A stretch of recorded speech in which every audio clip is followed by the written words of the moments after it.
Welcome, bienvenue à tous sur le plateau de Cadence Matinale. Et oui, c'est tout en cadence que nous allons démarrer cette production du matin. Et nous vous invitons d'ailleurs à faire de même, comme nous, tout rayonnant le matin, pour commencer à donner une certaine couleur à votre journée. Ça va bien sûr se faire sous un air de Monsieur Joe Mboulé, qui se fait pouponner pour la circonstance.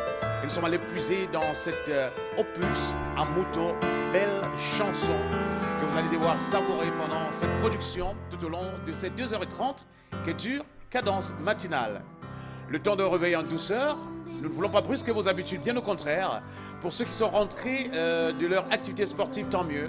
Pour ceux qui sont en train de faire un peu de fitness, nous vous accompagnerons également en cadence.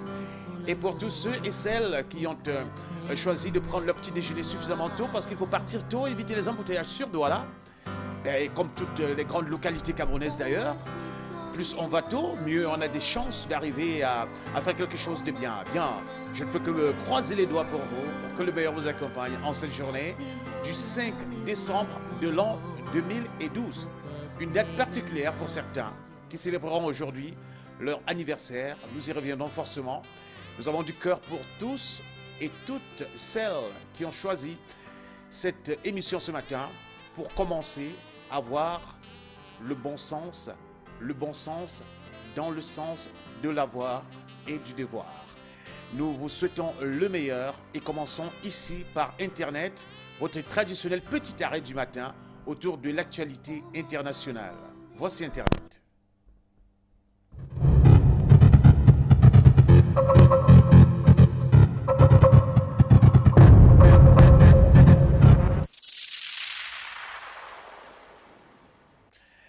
Nous allons commencer à offrir de notre voix pour vous faire découvrir toute l'actualité, en commençant par celle qui nous conduit en Syrie, où il se passe des choses aujourd'hui entre les relations américaines et syriennes.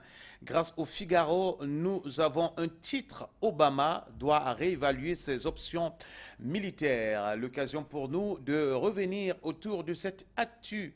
Et c'est dans la crise syrienne que le président américain craint que l'inaction ne soit plus une option.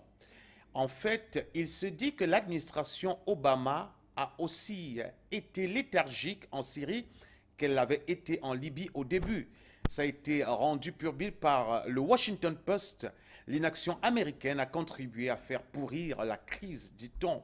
Ce qui est un constat du journal, en écho aux accusations du sénateur John McCain, qui appelle depuis des mois à armer les rebelles.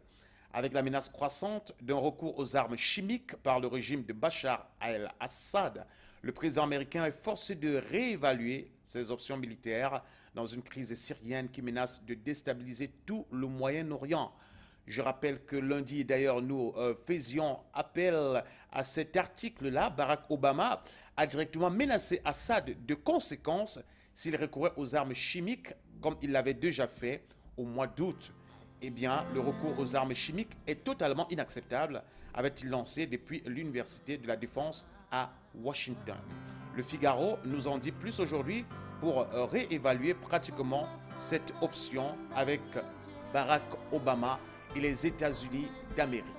Vous êtes en notre compagnie et sur le Figaro.fr, vous en saurez davantage autour de cette actualité américaine pour sceller davantage le socle peut-être ou alors le point de départ de l'action dans cette opération qui probablement dans les prochains jours prendra une certaine ampleur en vue de taire l'arme chimique éventuellement détenue par la Syrie.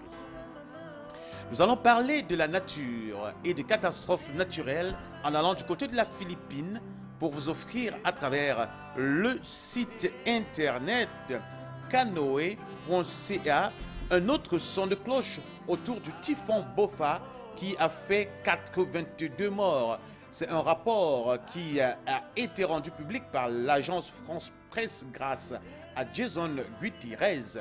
Simplement parce que du côté du site canoe.ca, on nous annonce que le typhon Bopha, le plus puissant de l'année aux Philippines, a fait au moins 82 morts et 22 disparus dans l'extrême sud du pays, balayés dans la nuit de mardi à mercredi, d'hier à aujourd'hui par des vents violents et noyés sur des trombes d'eau. Selon un nouveau bilan qui risque de s'alourdir, une coulée de boue a fait 49 morts à New Bataan, une ville située par d'accès à l'île de Mindanao, et tandis que 33 personnes ont péri dans diverses localités rurales de la province de Davao oriental, a déclaré notamment le ministre de l'Intérieur, Mars Rosas, à la télévision ABS-CBN. C'est une opportunité de découvrir encore les merveilles de la nature, même si pour le coup, c'est dans la douleur que les populations philippines ont dû se lever ce matin avec 82 morts sous la main. Nous vous invitons à découvrir notamment cette information autour du site internet et non des moindres, canoe.ca, canoe.ca. Je rappelle, canoe.ca pour avoir l'intégrale de cet article. Revenons en Afrique et allons directement à Abidjan pour retrouver le site internet abidjan.net. Abidjan.net qui annonce en grand titre Alassane Ouattara, les entreprises doivent revenir en Côte d'Ivoire. C'est en bref une déclaration du président ivoirien à la faveur de son séjour à Paris relatif à la réunion du groupe consultatif pour le financement du plan national du développement 2012-2015. Le président Alassane Ouattara s'est prêté donc aux questions du journal Les Échos. Et oui, vous avez l'intégrale de cette intervention du président ivoirien et non des moindres, dont nous avons extrait la quintessence. Les entreprises doivent revenir en Côte d'Ivoire. Vous pouvez découvrir l'intégrale de cet article sur abidjan.net, www.abidjan.net. Je rappelle, www.abidjan.net, et vous en saurez davantage sur les détours et même les contours de cette histoire et des relations entre la France et la Côte d'Ivoire à l'issue de cette rencontre avec François Hollande. Bien sûr, c'était hier. La suite, c'est au Mali, plus proche encore de la Côte d'Ivoire. Nous parlons de la crise malienne cette fois-ci pour annoncer, et à juste titre, qu'à Bamako, les groupes armés s'engagent à négocier. Pourquoi ?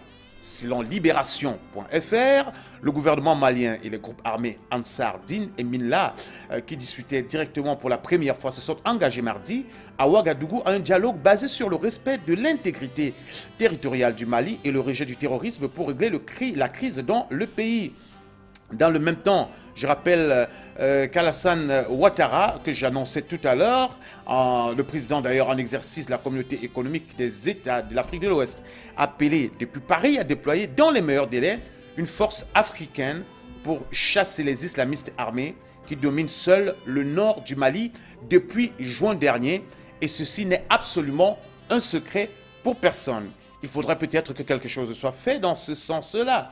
Autour du président burkinabé Blaise Compaoré, médiateur pour la CEDEAO, se sont retrouvés donc au Burkina Faso une délégation du gouvernement malien et des émissaires d'Ansar Dine, l'un des groupes islamistes, et la rébellion Touareg du mouvement national de libération de Azawad Minla. Et je rappelle aussi, pour être complet avec cette information, que durant toute première rencontre à Trois, Bamako et ses mouvements armés ont convenu d'observer une cessation des hostilités et ont reconnu la nécessité de créer un cadre de dialogue inter-malien inclusif selon le communiqué final. Voilà qui est dit, qui est clair. Le Mali, je l'espère bien, trouvera le moyen de résoudre le problème malien de l'intérieur avec les Maliens. Au-delà de tout, ce serait la meilleure option pour éviter la prise des armes. Nous allons en Égypte pour peut-être clore ce tour de l'actualité internationale. Et en Égypte, nous allons reparler de la situation qui bouge énormément. Et puisque c'est la grosse actualité, nous avons préféré garder le meilleur pour la fin. Et à travers le point Père et Frère, vous allez lire en même temps que moi les anti-Morsi à l'assaut de la présidence.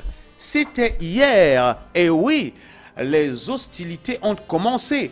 Ce sont des dizaines de milliers d'opposants au chef de l'État égyptien Mohamed Morsi qui ont encerclé hier soir le palais présidentiel au Caire. Eh bien, c'est considérablement à l'occasion de l'élargissement de ses pouvoirs qu'une profonde cassure s'est faite dans le pays occasionnant par la même occasion une crise. Les manifestants, dont beaucoup font partie des groupes laïcs et de gauche, ont dû s'approcher du palais, avoir coupé les barbelés, installés à quelques centaines de mètres de là. La police anti-émeute a fait usage du gaz lacrymogène pour tenter de les disperser, mais sans succès, et abattu à la retraite. Eh bien, je rappelle également qu'une source à la présidence a indiqué que le président Morsi ne se trouvait pas dans le palais. Quelques personnes ont tenté d'escalader les murs du palais, mais ont été empêchées par d'autres. Les manifestants entourent désormais le palais sur 3 côtés. Dégage, le peuple veut la chute du régime. Slogan phare de la révolte qui a renversé Hosni Moubarak, c'était en début de l'an 2011. Ont été scandés notamment par les prestataires, dont certains cognaient sur des lampadaires. Beaucoup agitaient le drapeau égyptien, accusent les frères musulmans, dont M. Morsi est issu, d'avoir vendu la révolution. Nous avons pu retenir une petite vidéo quand même assez illustrative de ce que nous tenons comme propos, que nous allons tout de suite vous présenter pour que vous puissiez être suffisamment informés. Mais en attendant, allez visiter lepoint.fr. Il y a une succession d'articles qui vous y attend. www.lepoint.fr et vous serez davantage informés et suffisamment outillés pour parler de l'actualité en Égypte. Je parlais donc de cette petite vidéo quand même que nous avons pu piquer sur nos amis et confrères de BF.FM qui nous proposent de voir un peu de près ce qui s'est passé hier dans la soirée du côté du palais présidentiel de l'Égypte. On va regarder et on revient très très rapidement pour parler de l'agenda culturel. On regarde.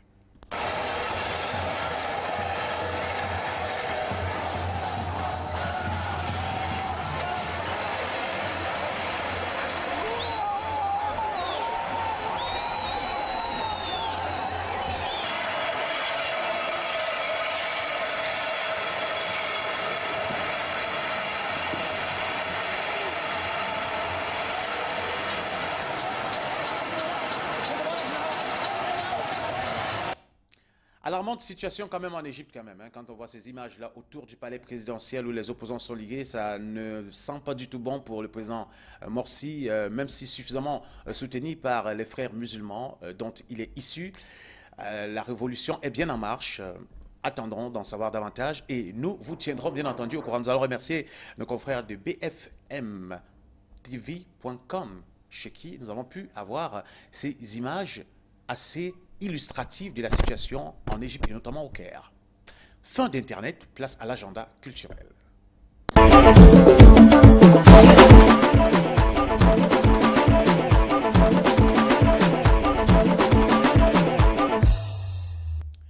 Il est annoncé du côté de Douala, M. Major Assé, humoriste devant l'Éternel. Ce sera le 14 décembre prochain. Nous avons le privilège aujourd'hui de vous annoncer que si vous voulez rire à gogo, vous allez pouvoir le retrouver sur les planches. Il annonce notamment sur sa page Facebook. Chers fans, je vous attends très nombreux comme d'habitude à l'Institut français de Douala, vendredi et 14 décembre dès 19 h pour la première présentation de mon nouveau spectacle. Je suis gigolo et mon cœur bat pour toi. Eh bien, c'est donc un message qu'il a publié sur sa page Facebook, Major Assé, en tout cas attendu à Douala. Il nous rappelle des beaux moments quand même, de l'humour. Et nous avons aujourd'hui la possibilité de lui rendre hommage à travers ce programme ce matin. Nous allons certainement ressortir pour vous présenter très très rapidement une petite vidéo quand même de conséquences et à juste titre pour garder le sourire et se remémorer de toutes les œuvres qu'il a su proposer au public camerounais.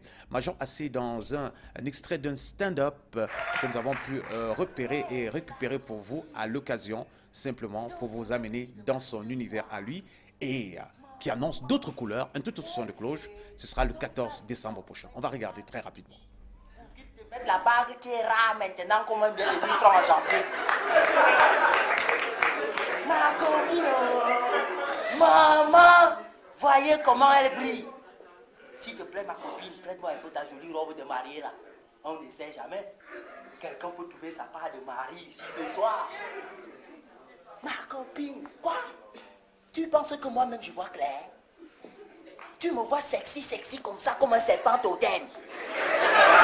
Copine, tu penses que l'affaire est simple? Mon gars vient alors de me quitter pour une lycéenne, ma copine. Et là, c'est un conseil d'amis. Hein. Comme tu te maries ce soir-là, Méfie-toi des lycéennes, oh, ma copine. Elles sont plus rapides que Ben Laden. Un seul coup de rang, en bon, et ton gars fuit la maison. Ma copine, tu penses que je suis sexy comme ça pour rien? Maman, et moi j'ai décidé que les noirs et moi là, c'est fini.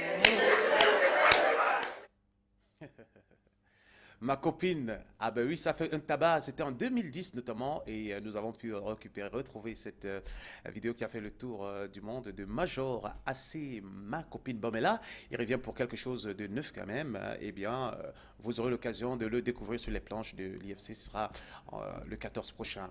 Allez, place tout de suite à la météo si vous voulez bien avec Florian Fondio que j'accueille avec plaisir. Florian, bonjour, bienvenue, ça va? Merci. Ça va très bien, Très elle a le bien. sourire aujourd'hui, elle garde la pêche.